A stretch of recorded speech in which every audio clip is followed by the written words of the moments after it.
সামনে পেছনে মোটরসাইকেল শোভাযাত্রা দিয়ে নিয়ে যাওয়া হচ্ছে গরু। এক গরুকে বাঁধা হয়েছে ৭টি রশি দিয়ে। সেই ৭ রশি ধরেছেন আবার ৯ জন, তাও হেস্তনেস্ত অবস্থা। কারণ রাখালরাজে আনাড়ি গরু ছুটে গেছে ভাই, আসাদের গেছে মেডিকেল সরদ্দি হসপিটালে গেছে ৩ জন।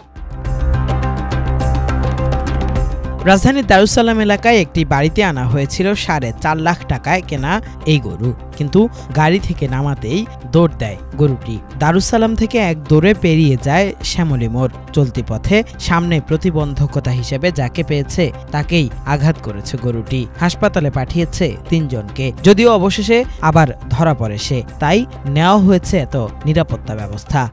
আমার বাসার সামনে আমি এখানে যখন আনলোড করতেছিলাম তো তখন একটু গাড়ির ভিতরে একটু পাগলামো করতেছিল, তো যার কারণে আমি এক্সট্রা রশি নিয়ে গেলাম। দুই পাশে বাধা হইলো, তো যখন ওরা নিচে নামাইছে ও আর মানে কোনো দিকেই খেয়াল রাখতেছে, পাগল হয়ে গেছে, ও আউট অফ কন্ট্রোল চলে গেছে। আমরা কেউ ধরে রাখতে পারতেছিলাম না। পরে ও এক প্রকার মনে করেন সোজা ভয় পেয়েই হয়তো বা, যেহেতু এগুলা ফার্মের গরুর ভিতরেই থাকে, বের হয় না ইউজুয়ালি, গাড়ি ঘোড়াও দেখে না, তো এই হর্ন টন যার কারণে এটা কন্ট্রোল করতে পারি নাই, আমরা দৌড় দিছে সোজা। তো ওর সামনে যা পাইছে ও সবই কোনো কিছুই আর কন্ট্রোল করতে পারে না, যা পাইছে সবই উড়াই দিয়েছে। অনেকের ক্ষয়ক্ষতি হয়েছে।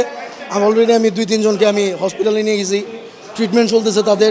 অ্যান্ড রেস্ট অফ দ্য কেউ যদি আসে, যদি কার করতে আমরা দেখি কি হয় না হয়, আপনি দেখতেই তো পারতেছেন কি অবস্থা। ওদিকে শান্তিনগরে এক গরু নিয়ে বেহাল অবস্থা 6 জনের। তাদের জুতা দেখেই বোঝা যায় কি প্যারাটাই না দিয়েছে শখের গরুটা। মানে হাড়ের থেকে বার করার পরে পাগলামি শুরু করছে। মানে ওই যে 2 জন লোক লইছি, তারা কি আগে গরু টানে নাকি এটা সঠিক বলতে পারিনি। মেঠো পথের গরু উঠেছে ঢাকার রাজপথে, চারপাশে ছুটছে গাড়ি ঘোড়া, বাজছে হর্ন। তাই হয়তো বিরক্ত হয়ে গেছে এই গরুটি। পাগলামি করতে আছে, 5-6 জন ধরছি, আর কেউ রাখতে পারি না, সবাই পাগলামি করে।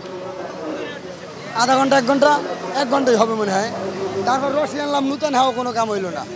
ঈদুল আজহায় মহান রবের সন্তুষ্টির আশায় প্রিয় পশুটি কুরবানি করেন ধর্মপ্রাণ মুসলমানরা। তাই কষ্ট যাই হোক, সব ছাপিয়ে সবার প্রত্যাশা, যার উদ্দেশ্যে এই ত্যাগ, সেই মহান প্রভুর দরবারে যেন কবুল হয় আমার কুরবানি।